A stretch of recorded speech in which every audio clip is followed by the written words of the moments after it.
Hello everyone, let's analyze this very interesting game and this position from the Sindarov Praggnanandhaa game at the FIDE Candidates 2026 Championship. Now, black to play here.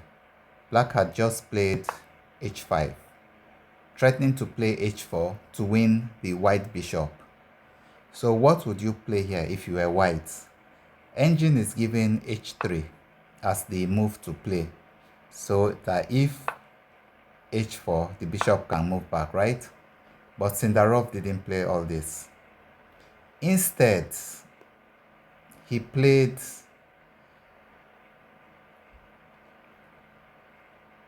bishop d3, allowing Pragg to play h4.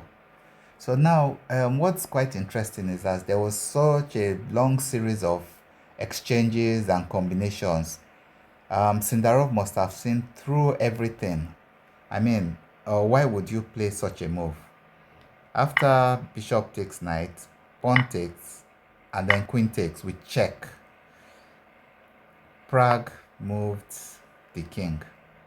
So while I was analyzing this position, I'll go back to this position. This is what actually happened in the game. I was now saying, what if after this check, the bishop goes to e7? After all, the white's bishop on g3 is still hanging, right? So let's say the bishop goes to e5, attacking the rook. Now, what does black play here? If the knight captures, we have pawn takes, and we've saved our piece, right? White has advantage in this position. Then, can't black play f6? That gives rise to knight sack. And you can't take the knight because you get mated. After this move, there's a bishop check, only move, and then there's a checkmate. So let's go back. And so, because you can't take the knight, what if you captured the bishop with pawn? There's check and checkmate, or checkmate, two ways. Okay, so now we can't do any of those. But what if we now captured the bishop? We captured bishop, pawn takes knight. And we cannot capture this knight because after this rook moves here, attacking the queen, you're losing the queen, or you're losing material. For example, if you defend your queen, because your queen has nowhere to go, right? So if you block, there's this pawn push. And what do? If you move your queen, there's check. Losing the queen, right? Okay, you might say, okay, what if we don't do that? And meanwhile, there's a threat, a mate threat. So you have to play, what do you play? You have to play this because there's a queen g6 check coming up. And after rook takes, the king moves here. The knight goes. I mean, the game is just terrible for black. White is simply crushing. So let's go back. And so if you didn't take the pawn, the knight in this position, and decide to attack the queen, there's queen move here, threatening f7 check, and then the rook comes to d1, if the king moves. So, and if there's queen captures, this move is very strong. Rook d1, sorry, bishop captures knight, there's rook d1, and only move for the queen is here. The knight attacks the queen, and after this, there's check, king moves, we capture the rook, winning the exchange. And white has the advantage. So this could have happened. So now let's go back to the game, what actually happened. So in this position, after queen takes pawn check, Pragg moves his king, then Sindarov moves his bishop, attacking the rook. Pragg plays f6. Sindarov moves now makes the sacrifice. You see, he didn't rush to, that was the best move. Threatening knight e6, check, winning the queen. So Pragg eliminates the knight first. After the king captures, he now captures the bishop. Like I explained before, you can't take this knight because the rook. And you can't take the bishop because of this check. So Pragg captures the knight, allowing the bishop to defend the e6 square. And after Sindarov plays, Pragg captures the knight. So now Pragg is a piece up, but he's 2 pawns down. So we may say Sindarov is a piece down, but has 2 pawns as compensation. And interesting, this engine analysis is giving the position equal after f4. Now, here black plays g3, h3. All this still transposes. If black had played this, then there's castling, followed by rook takes f4. So it still transposes to what happened. So g3 was played, and then attacking the queen, a tempo to gain the file, bringing out the rook. So the queen goes to e7, and then g3 was played. Now Pragg captured. I was thinking maybe he should have played this. I don't know, that's just what I was thinking. Anyway, this is equal position.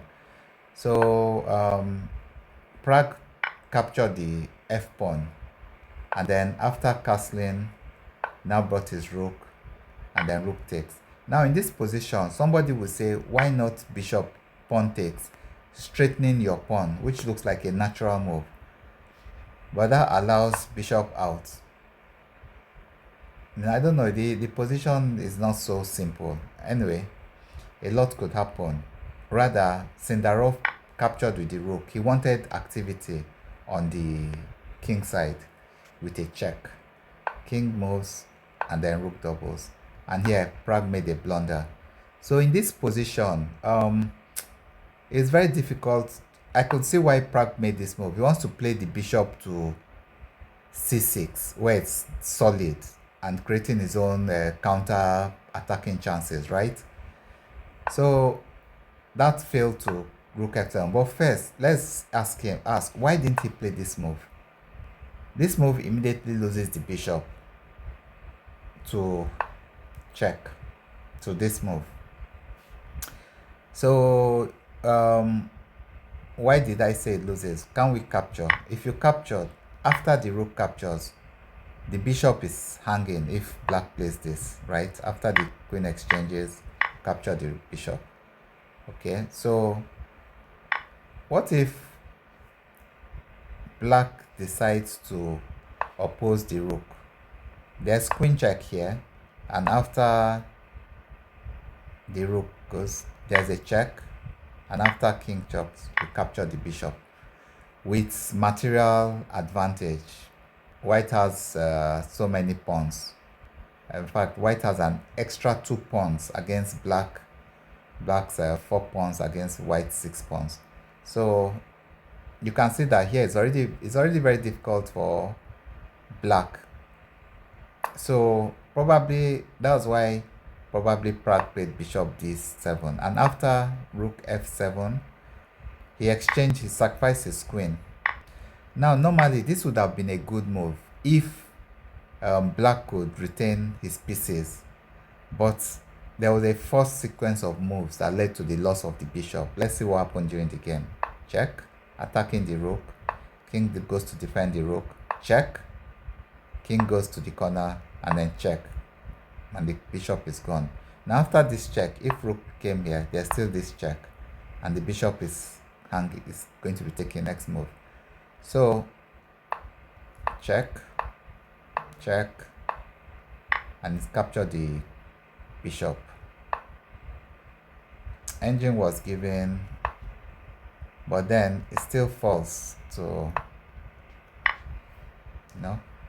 and white will just keep on picking pawns and promoting his pawns, just as happened during the game. So after rook opened the file, there's a check here,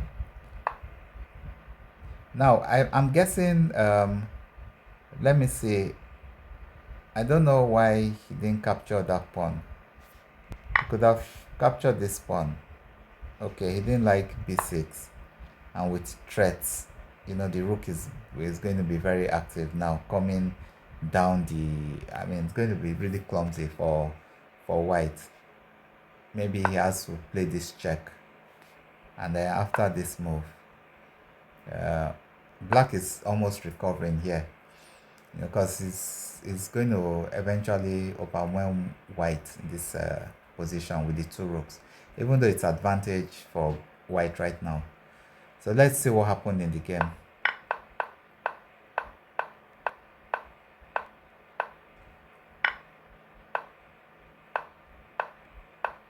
Check.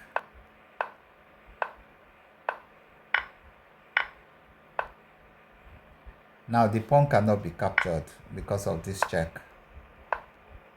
Check. And if here,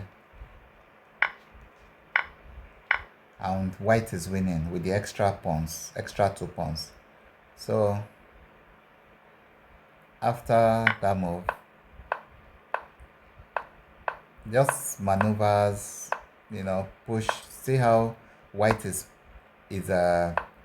getting a better position, trying to push the pawns, uses threats and checks.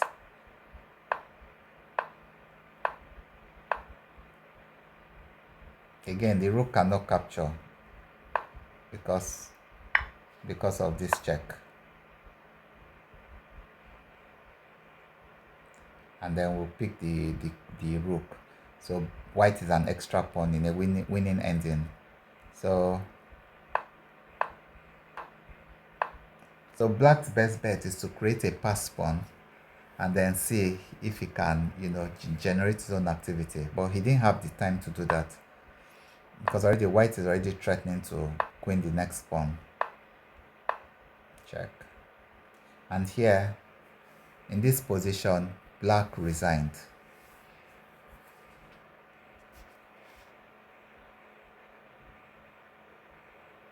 So what does black do? After this check, the C pawn is falling. If this move, we could first defend, and then one of the pawns are going to fall. So it's quite an interesting position. If you've enjoyed this game, remember to like and subscribe for more. Thank you.